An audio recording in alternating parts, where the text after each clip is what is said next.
Hello, one and all. It's me, Dr. Stone, chapter 144, Ryu and Jen versus Senku and Kohaku. And this was an okay chapter. There was nothing inherently wrong with it. It was a fun poker match. It was great seeing him going back and forth like that, but I've just seen better.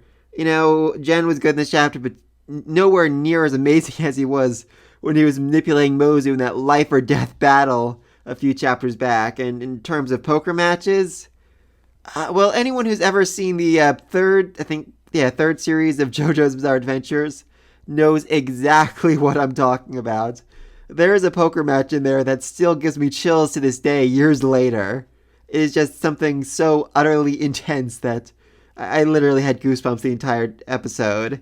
So compared to that, this isn't that great. Again, there's nothing inherently wrong with this chapter whatsoever, but I just didn't feel any real tension in it, and even the back and forth manipulation, it basically just became, okay, so who can cheat better than the other? It didn't become manipulation or bluffing. It was literally just, hey, let's cheat. At one point they literally said, that's 5 aces, and the dealer's like, well, who even cares at this point? So not so much poker, it's just who's a better cheater. And somehow Jen lost that. That's freaking amazing. So yeah, the match begins. I just love our reporter friend here. He's recording this. I mean, this will be played for future generations down the road for hundreds or thousands of years, explaining, okay, so this is why the founders of the Second World were such a bunch of cheaters and crooks and just... Wow, okay.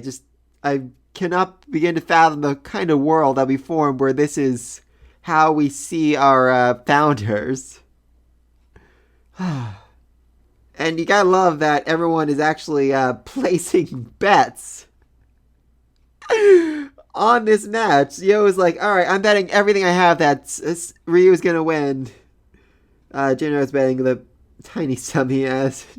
Oh god, poor Tsukasa in the background like, what has happened to this world? Maybe I was wrong. Maybe money is evil. I honestly, when I first read this chapter, when I first got to this page, I thought to myself, okay, is this whole thing just a trick by Senku to get everyone's money for himself? Is he like, did he arrange this to Ryu so that he can steal the money so he can make people work harder to earn it back when they get to America? That's really what I thought right then and there. And then, of course, good old Jen just happens to accidentally knock over the cards, and as he's going to pick them up, Kohaku almost breaks his wrist. Not gonna lie, that did remind me of JoJo right there. Turns out this was his first little bit of magic, putting the ace of hearts on the top of the deck where you could get it much more easily. And after this decided, okay, Jen, you're not allowed to touch the deck whatsoever, which I feel like that should have just been a ground rule at the very beginning, you know? Jen can't touch the deck. Also, neither can Kohaku. Probably not Ryu or Senku either.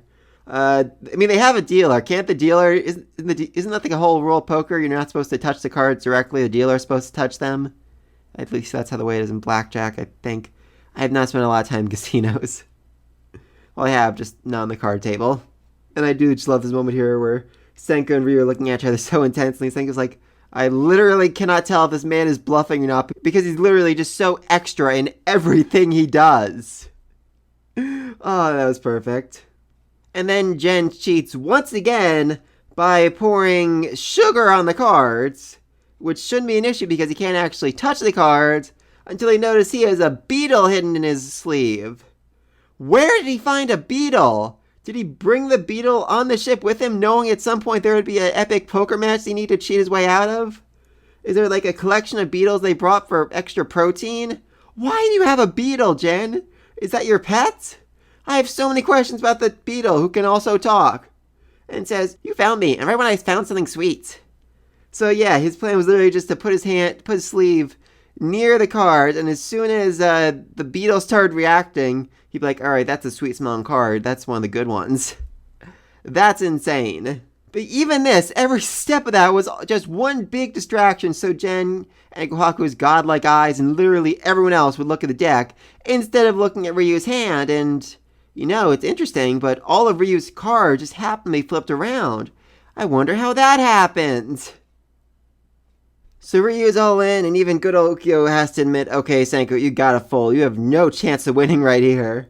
But Senku, with this creepy smile on his face, he just announces he's all in.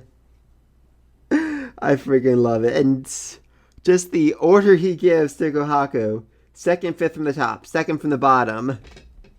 That's all she needs to know. That's all the communication they need to have back and forth for her to get the exact right cards to the deck without any of them even being able to see what she's doing. That's how freaking fast she is. I literally cannot wait to see the scene anime just for the shot of her grabbing those cards. That's going to be awesome. And so they're both all in. The cards are drawn, everyone's paired, they give up their hands. Ryu, 4 of a kind. And Senku, a royal straight flush, because of course he does. Much to Jen and Ryu's shock. And of course Ukyo is like, okay, that makes 5 aces. Well, does anyone even care anymore? They've obviously both cheated heavily throughout this entire game. And as Jen's trying to figure out the final cheat, Senku basically explains he took the lacquer they were using for the recording and put it on certain cards that he'd be able to tell which ones were the ones he needed for the royal straight flush. And of course Philosophica has to ask, but Senku, if it's odorless and colorless, how did you find the right cards? To which Senku blows up like a freaking balloon. I like this callback. I like they reused Senku's allergy to lacquer from way, way back in, like chapter 20 or 30, 100 plus chapters ago, as his key to winning this match. And even Jen and Ryu have to be a little impressed by how far he was willing to go to win right here. To the point where he's been poisoned and is very, very ill. Wow, that's something else right there. And so the path has been picked, and they are going Senku's way. They are going the much more difficult way. Even if they have to coordinate with Ruri in Japan and use GPS as best they can, they're going to find a way to make it to America in 40 short days. Even if it kills half the crew. Which it just might. And quite frankly, I'm very interested in seeing just how Ryu reacts to having to take this route instead. I mean, he's always been an adventurous spirit, but not to the point of being suicidal. So he was rightfully worried for the safety of his crewmates, his people, didn't want anything happening to them. He's probably, if he hasn't lost crewmates before, he's definitely heard stories of people who have been lost at sea, who have fallen off, been thrown off by the waves, or gotten lost and suffered greatly because of it. And so now he just has to go all out for the next 40 days to make sure no one gets hurt, to make sure they follow the exact right path, make sure they don't screw things up. So he might get super pumped up excited now that he's lost because, he has to give it his all to make sure everyone makes it to America okay. That'll be fun. I talked a bit about this last week, and there was some comments down below about exactly what's going to be waiting for America, how good the corn is, if it's even ready to be harvested, if it even still exists, or if it's evolved into something different over the 3,000 years that isn't quite as usable or edible as what we have right now. And even more so, there's just the whole, trip, because from what I saw on the map, it seemed like their ultimate goal was Las Vegas, which I really want to see.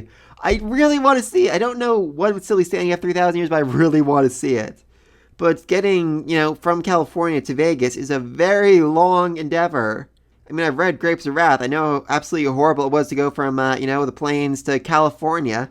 I can't imagine it's much better going the other way, and I can't imagine there's any roads still standing that'll make things any easier for them. So maybe for the first crop, the first growing, for the first year, they'll have to just settle down in California first and just grow there instead of moving eastward to Vegas. I'm really not sure about that, and I'm quite frankly not sure how many more chapters it's going to take for them to actually get to America. I mean, this whole poker match aside which way to go, I can't imagine it just going to be like a quick chapter next week, like, oh, hey, they made it to America, that was hard. I feel like it has to be a lot of back and forth and issues and struggles, at least 2 chapters to make this whole, poker game worth it, to make it really explain why they went this crazy dangerous route instead of the simple routes.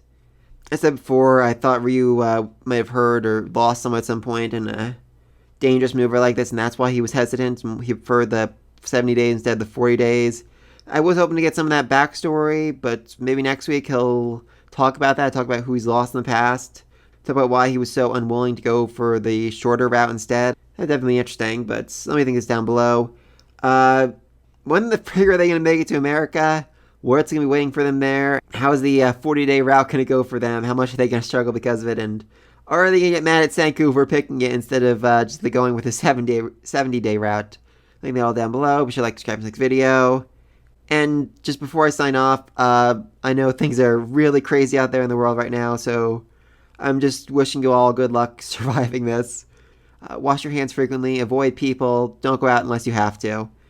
I cherish every one of my viewers and I don't want to lose a single one of you. And so until next time, stay healthy, stay safe, and peace.